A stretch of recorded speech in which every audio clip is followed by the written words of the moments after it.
Hello friends, आज हम भौतिक विज्ञान शिक्षण में पाठ्य योजना का अर्थ, आवश्यकता और उसके सोपान जानेंगे और इसका प्रारूप भी कि पाठ्य योजना का प्रारूप कैसा होता है। तो सबसे पहले हम मीनिंग ऑफ लेसन प्लानिंग जान लें कि पाठ्य योजना का क्या अर्थ है। पाठ्य योजना का मतलब किसी पाठ को विशिष्ट उद्देश्यों एवं अपेक्षित व्यावहारिक परिवर्तनों की प्राप्ति के संदर्भ में आकर्षक ढंग से नियोजित करने से है। यानी हम ऐसी पाठ्य योजना तैयार करते हैं जिसमें विशिष्ट उद्देश्य भी हों, अपेक्षित व्यवहार परिवर्तन भी प्राप्ति हो और आकर्षक ढंग से कक्षा में नियोजित हो। यह कक्षा शिक्षण की पूर्व क्रियात्मक अवस्था कहलाती है, यानी प्री एक्टिव फेज कहलाती है। दैनिक पाठ्य योजना प्रभावी शिक्षण उपकरण के रूप में प्रयोग की जाती है। शिक्षण प्रक्रिया के दौरान पाठ्य योजना छात्रों की अपेक्षा अध्यापक के कार्यों पर अधिक बल देती है। संपूर्ण पाठ्य योजना में अध्यापक ही केंद्र बिंदु के रूप में कार्य करता है।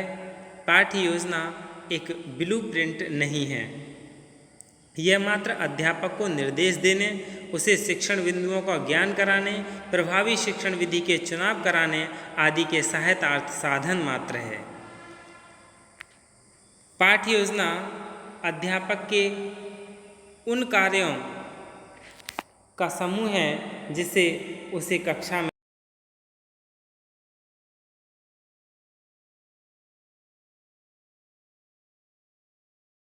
क्रियान्वयन करना है, यानी कक्षा में उसे पढ़ाना है, क्रियान्वित करना है।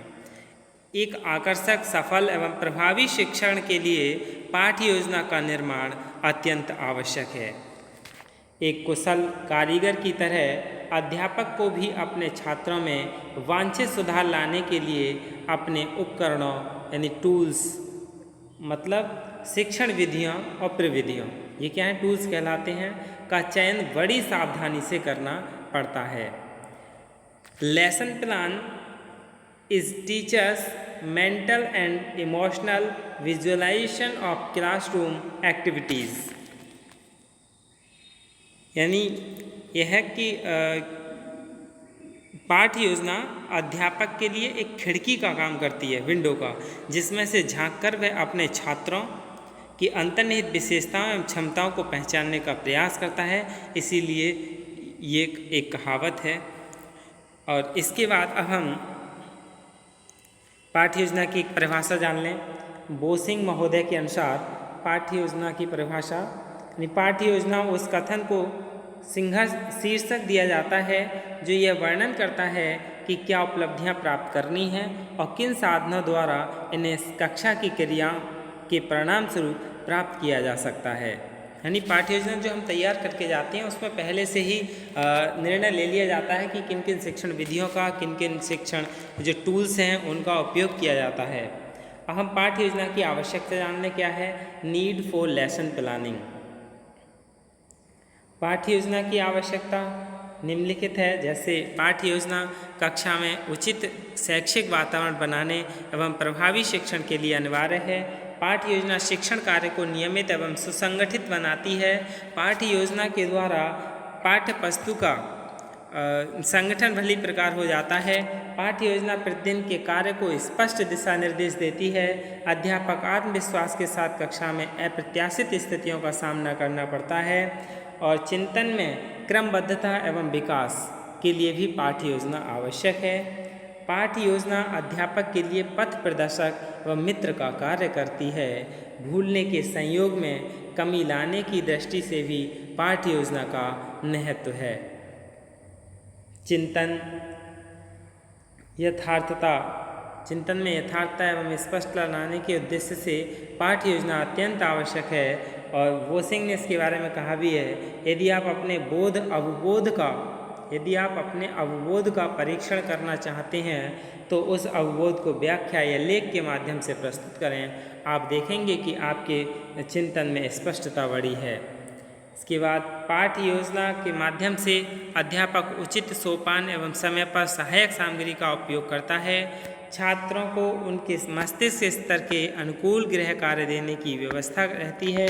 छात्रों की दृष्टि से सबसे सुविधाजनक विधि के चयन में अध्यापक को सहायता मिलती है और प्रश्नोत्तर प्रविधि एवं उदाहरणों के विकास में सहायता मिलती है। अब हम पाठ्य योजना के सोपान के बारे में जान लें कि पाठ्य योजना के सोपान कौन कौन से हैं और क्या सोपान हैं। Steps involve in the lesson plan. J.F. Harvard ने पाठ्य योजना के 5 मुख्य सोपान बताए हैं जिन्हें हार्वर्ड की पंचपदी प्रणाली कहते हैं। कौन से हैं? तैयारी वाला तो नहीं आता है इसमें। प्रस्तुतिकरण, तुलना, सामान्यीकरण, अनुप्रयोग और पुनरावृत्ति, ये 5 क्या इसके पद हैं। सबसे पहले क्या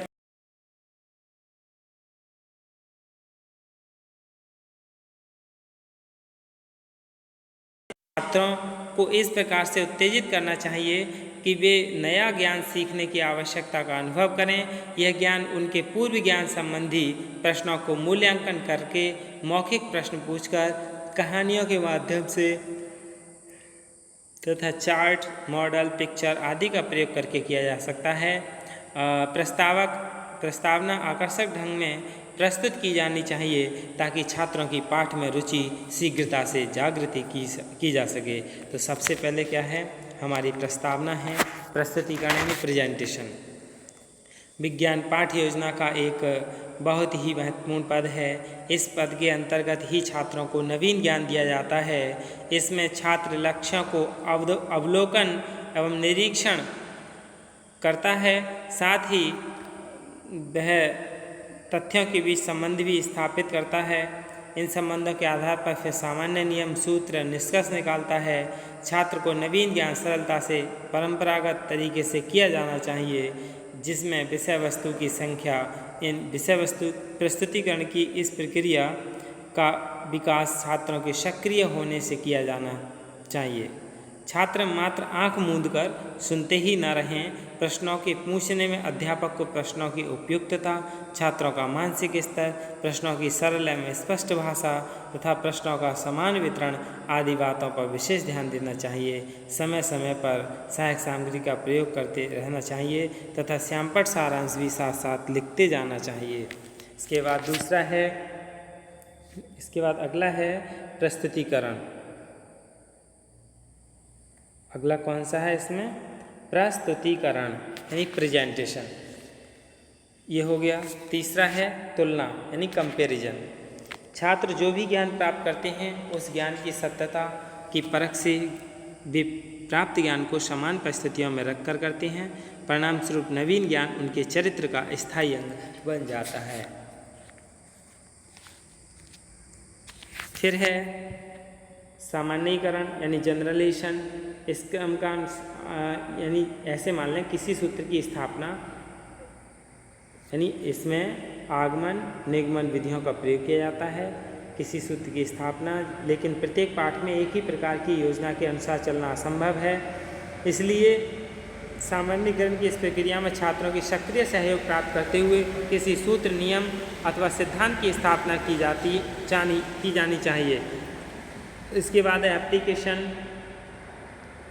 यानी विज्ञान जैसे विषय में अध्यापक इस बात पर अधिक जोर न दें कि विद्यार्थी गलती ना करें। विज्ञान में गलती की अपेक्षा बचाव अधिक अच्छा नहीं है। जीवन की वास्तविक समस्याओं के हल में भी प्राप्त वैज्ञानिक ज्ञान का प्रयोग करने के लिए छात्रों को प्रेरित करना चाहिए।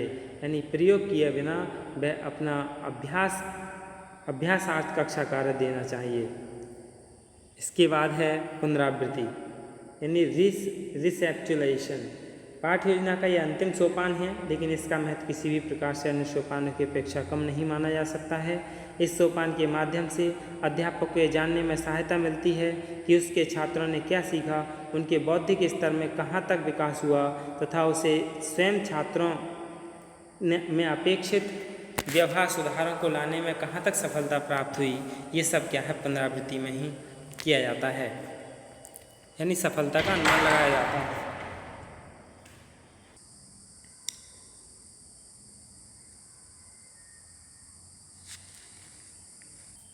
हार्वर्ड का जो पंचपदीय प्रणाली है उसका पुनरावृत्ति क्या है, अंतिम सोपान है।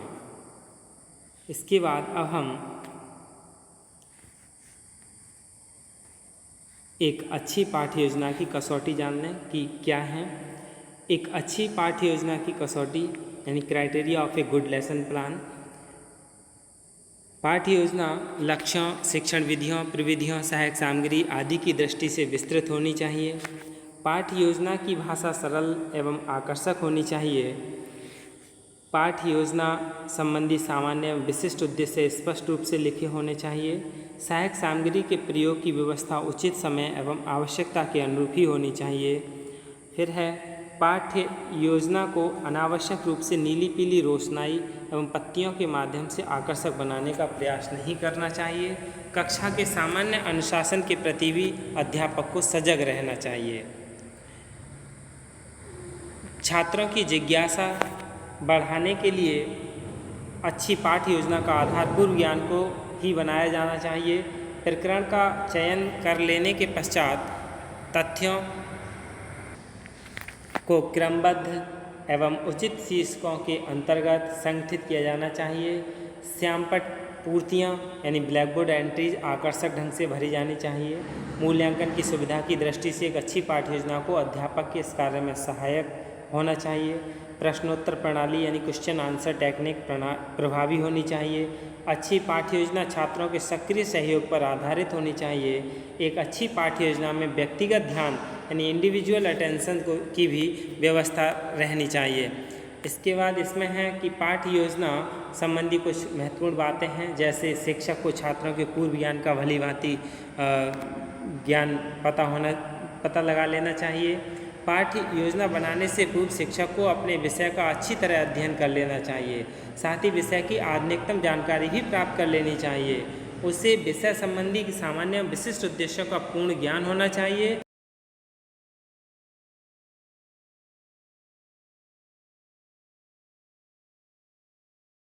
यानी मेथड एंड टीचिंग टेक्निक्स का पूर्ण ज्ञान होना चाहिए। पाठ्य योजना का प्रयोग एक साधन के रूप में करना चाहिए।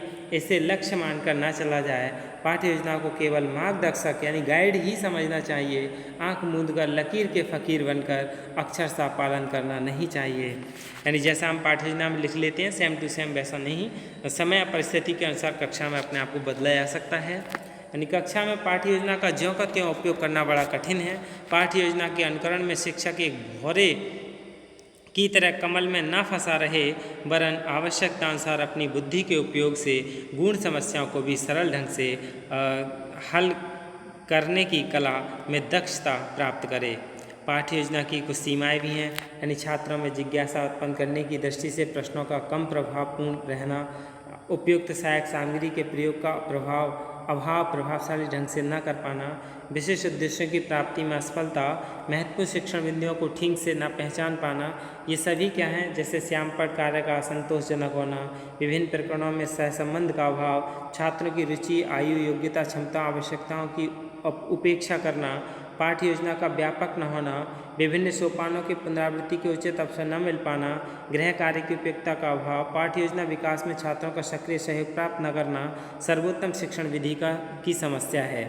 इसके बाद अब हम पाठ्य योजना की रूपरेखा जान लें, यानी specimen proforma for drawing up plan. जैसे इधर लिखते हैं हम दिनांक और विद्यालय का नाम, बीच में विषय, उपविषय, प्रकरण, ऊपर सबसे पाठ्य योजना संख्या पड़ी होती है। इधर कक्षा, कालांश, समय पड़ा होता है और इसमें स्टेप्स हैं, ऐसे सामान्य लक्षण हैं, जनरल एम्स, विशिष्ट लक्ष्य उद्देश्य, स्पेसिफिक ऑब्जेक्टिव्स, पूर्व ज्ञान, प्रीवियस नॉलेज, सहायक सामग्री, प्रस्तावना प्रश्न, उद्देश्य कथन, आदर्श प्रश्न प्रस्तुतिकरण, कक्षा कार्य, निरीक्षण कार्य और गृह कार्य, ये सभी क्या हैं? पाठ्य योजना के प्रारूप हैं, पाठ्य योजना की रूपरेखा है। धन्यवाद।